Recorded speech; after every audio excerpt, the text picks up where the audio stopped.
तवांग पर गृह मंत्री अमित शाह का बड़ा बयान सामने आया है। अमित शाह ने कहा कि भारत की 1 इंच जमीन पर भी कब्जा नहीं हुआ है, क्योंकि कुछ ही वक्त में जवानों ने चीनी सैनिकों को खदेड़ दिया। अमित शाह ने कांग्रेस पर चीन से मोटी रकम लेने का आरोप लगाया। मैंने प्रश्नकाल के सूची को देखा तो 5 नंबर का प्रश्न देखकर मैं इनकी चिंता समझ गया। 5 नंबर के प्रश्न है राजीव गांधी फाउंडेशन के FCRA रजिस्ट्रेशन को रद्द करने के बारे में। अब उन्हीं के कांग्रेस के ही सदस्य के द्वारा ये प्रश्न पूछा गया और जवाब में बहुत स्पष्ट था। अगर तो मौका देते तो मैं सदन के पटल पर भी बताता कि राजीव गांधी फाउंडेशन को 2005-6 और 6-7 के वित्तीय वर्षाल में चीनी दूतावास से 1 करोड़ 35 लाख रुपए का अनुदान प्राप्त हुआ था। चूंकि FCRA के कानून और उसकी मर्यादाओं के अनुरूप नहीं था, तो नोटिस देकर पूर्णतया कानूनी प्रक्रिया का अनुपालना करते हुए गृह मंत्रालय ने इसका रजिस्ट्रेशन रद्द किया था। फाउंडेशन ने अपना रजिस्ट्रेशन सामाजिक कार्यों के लिए करवाया है और ये जो राशि चीनी दूतावास से मिली, इसका उपयोग भारत चीन संबंधों के विकास पर शोध करने के लिए ये पैसा दिया गया है। अब मैं कांग्रेस पार्टी को पूछना चाहता हूं कि इन्होंने शोध तो जरूर किया होगा, क्या उनकी शोध में 1962 में जो हजारों हेक्टेयर भूमि भारत की चीन ने हड़प ली वो शामिल था क्या? और शोध इस पर किया तो रिपोर्ट क्या आई है? नेहरू जी के प्रेम के कारण सुरक्षा परिषद में भारत की स्थायी सदस्यता बलि चढ़ गई। इस विषय को उन्होंने शोध का विषय बनाया था क्या? और अगर बनाया था तो इसका नतीजा क्या हुआ? जिस वक्त गलवान के अंदर हमारे सेना के वीर जवान चीनियों से भिड़ रहे थे, उस वक्त चीनी दूतावास के अधिकारियों को कौन रात्रि भोज दे रहा था? वो उनकी शोध का विषय था क्या?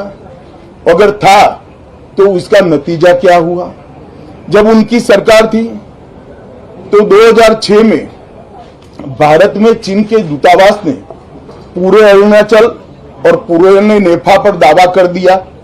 वो उनकी शोध का विषय था क्या? अगर शोध हुई तो उसका नतीजा क्या हुआ? 25 मई 2007 को चीन ने कांग्रेस के ही मुख्यमंत्री दोरजी खंडू को वीजा देने से इनकार कर दिया, क्योंकि ये तो हमारा ही हिस्सा है अरुणाचल। ये भी शोध किया गया क्या? 13 अक्टूबर 2009 को मनमोहन सिंह की अरुणाचल यात्रा पर चीन ने आपत्ति जताई, वो आपने जांच किया है क्या? और 2010 में चीन ने जम्मू कश्मीर के लोगों को ट्रिपल वीजा जारी करने की प्रथा शुरू की, ये भी क्या आपका शोध का विषय था? 2011 में कांग्रेस सरकार ने चीन की धमकी के बाद हमारे रोड और वाइटल बॉर्डर इंफ्रास्ट्रक्चर्स का निर्माण डैम चौक में रोक दिया। ये क्यों रोका गया, इसकी भी शोध की है। मैं कांग्रेस पार्टी को पूछना चाहता हूं, ये दोगला रवैया जनता के सामने नहीं चलता है। जनता सब देख रही है। आपके परिवार द्वारा चलाया गया फाउंडेशन, उसका FCRA रजिस्ट्रेशन चीन की दूतावास से मिले हुए अनुदान से समाप्त हुआ है। आपके ही समय में हजारों किलोमीटर भूमि अवैध रूप से हमसे हड़प ली गई है।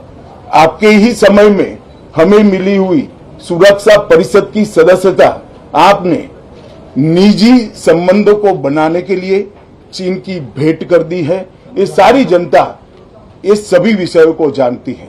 मैं इतना स्पष्ट कहना चाहता हूं कि भारतीय जनता पार्टी की सरकार है, नरेंद्र मोदी इसके प्रधानमंत्री है, और जब तक भारतीय जनता पार्टी की मोदी सरकार चल रही है, 1 इंच जमीन पर भी कोई कब्जा नहीं कर सकता। कल अपने सेना के जवानों ने जो 8 की देर रात को और 9 की सुबह को जो वीरता दिखाई है, मैं इसकी भूरी भूरी प्रशंसा करता हूं। इन्होंने घुसे हुए सभी लोगों को कुछ ही घंटों में वापस खदेड़ दिया और हमारी भूमि का रक्षण किया है। राजीव गांधी फाउंडेशन के FCRA लाइसेंस रद्द होने का एक दूसरा भी कारण था। इस्लामिक रिसर्च फाउंडेशन के जिसका प्रणेता जाकिर नायक है, जाकिर नायक को पूरा देश जानता है, उनसे भी 7 जुलाई 2011 को 50 लाख रुपया राजीव गांधी फाउंडेशन ने प्राप्त किया था। मैं पूछना चाहता हूं राजीव गांधी फाउंडेशन के कर्ता धर्ता जो कांग्रेस की फैमिली पार्टी है उसी के सदस्य हैं, तो आपको ये पैसा जाकिर नाइक ने किस मकसद के लिए दिया था, इसकी भी स्पष्टता देश की जनता के सामने होनी चाहिए। धन्यवाद।